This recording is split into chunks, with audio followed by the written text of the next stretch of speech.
today we're going to try to explain a little bit of the way we do wire work. Basically, with installing silver wire into your stock, you're cutting a channel. You're either using a knife. Some people come through and use a sharp knife like that and down cut. I tend to use small chisels, little guys like this. Some of them have radius. I don't have but about 3 that I work off of. This is one of my mainstays for it. And what it does is, this chisel I've handmade, and it has a stop on it, so it kind of gives you an idea how deep you're going with your chisel, because you don't want to overcut too deep. A few little issues you can run into is if you pound your silver too deep, many times when you put your finish on, you will not be able to see it because it's underneath of a yellowed finish. I tend to like my wire a little bit taller. When you put it in, most of the time I just press it in, but sometimes you can tap it.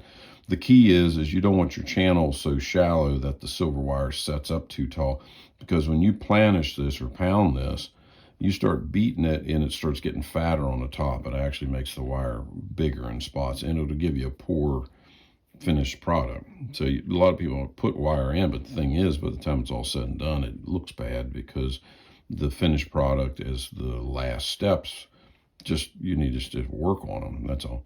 Also, if you leave it real tall and you come through with a fine-tooth file, many times you'll roll that burr edge down over the side of the wire. It'll get embedded into the channel itself. It'll make it kind of a sawtooth looking, dirty looking wire situation. I tend to stay away from it with the files because you don't want that to happen. I mean, the only way you can fix it is sometimes you can come in with a knife and kind of get under the edge and flip it up and then cut it off. Many times I'll use like a razor blade or something if that happens, but we try to not make that happen.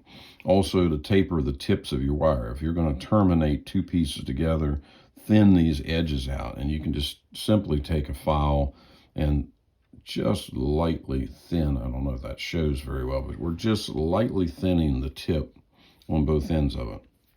So when it terminates, it actually terminates really fine. And then when you lay your next piece of wire into it, it'll flow as one unit instead of actually looking like a flat squareness on the tips. It takes a while to master silver wire.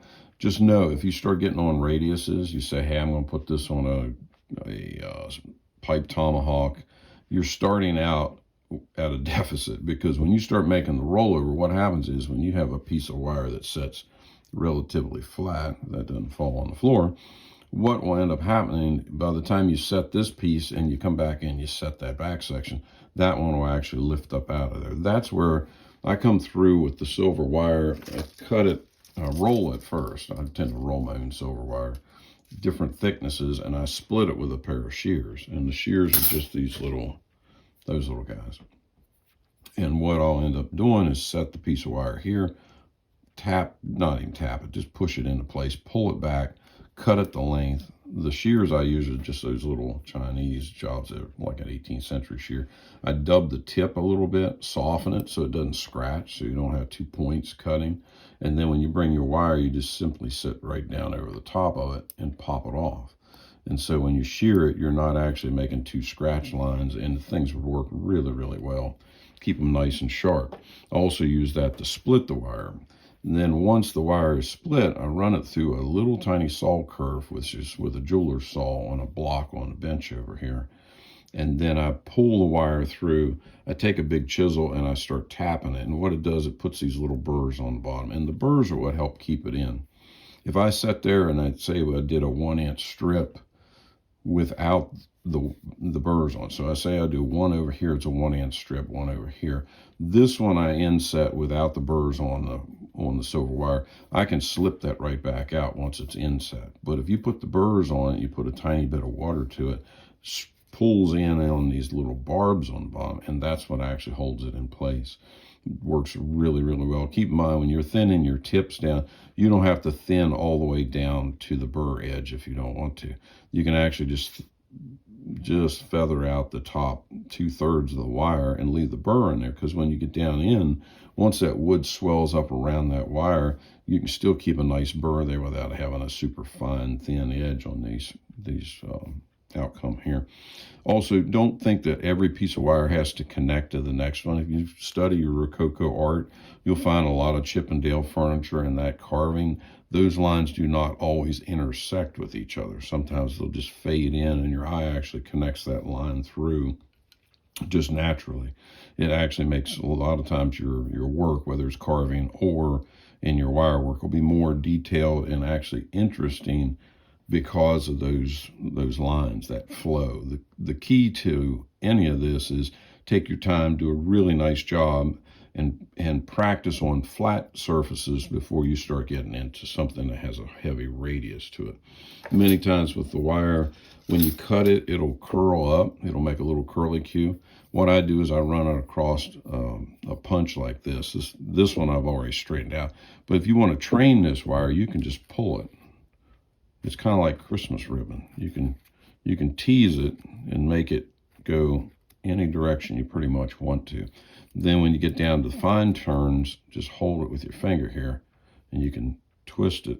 And you can also go up here to the other end, pinch it with your thumb, and then make these little radiuses so they don't want to pop up out of the groove once you put them in. Hope that helps a little bit. I'll come back once I get all this done.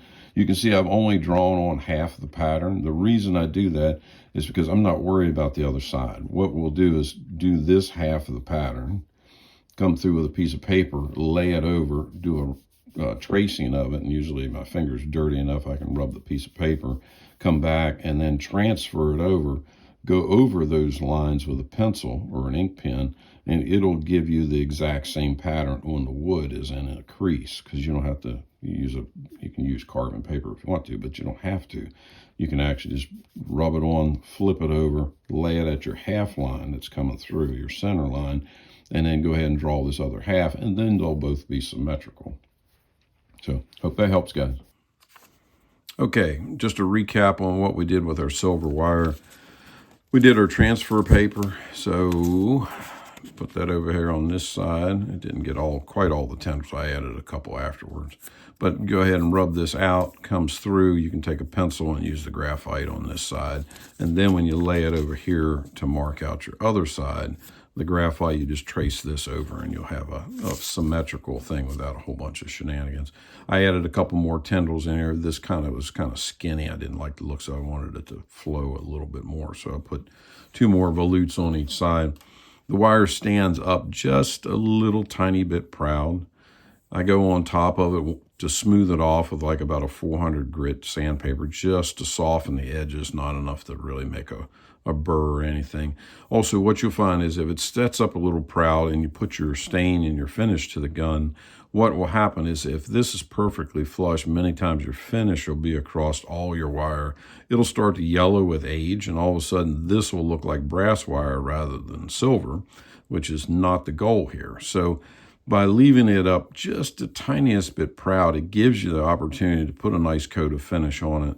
And then once it's set, you just take some steel wool and kind of buff the top off. Bring your silver back out so it shows. And the sweet part about silver wire is you can see it doesn't hide your curl. It accents and decorates without having a big blob of an inlay sitting on top. Also, we've tapered all the tips on all our wires as much as we can to try to make it flow as smoothly as you can make it. Just make it all flow really nicely. So hope you like this stuff. You can like the video, give me a click, comments, give me positive ones if you would. The last video put up, we got a lot of good feedback and a tiny bit of negative stuff. I don't care. It's just, I throw these things out here to just share what we're doing in the shop, hopefully help those and maybe inspire those that want to go out here and give this a try.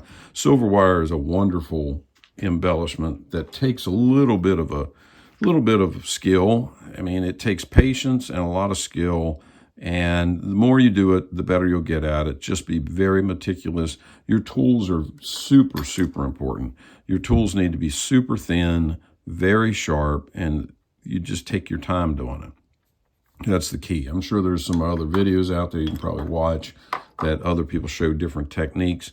Best thing to do is watch as many as you can, glean out the best of what you can do in the way they're teaching and find something that does it. The whole key to it is you want the wire to go in nice and smooth, have good fits, not real jagged. It needs to be deep enough that it doesn't come back out. Over time, a guy uses a gun or a gal takes it out in the bad weather. I've taken my rifle out in rain and snow and ice and cold and all kinds of stuff on horses, and my wire has always stayed down. And the reason is because of those little tiny burrs that are on the bottom. Those little saw teeth kind of things really do keep it in there. It does make it a little bit harder when you go to bend it. If you make your little chops way too deep, if you go crazy like you're hacking a tree down, and you got these dents in here way too deep, when you go to bend your wire, it won't bend smoothly. It'll bend in segments where those little chops are. So I try to do a lot of little chops, little tiny faint ones that just leave enough burr on there that you can feel it when you pull it out. And that'll keep it in the wood. So hope this helps, guys.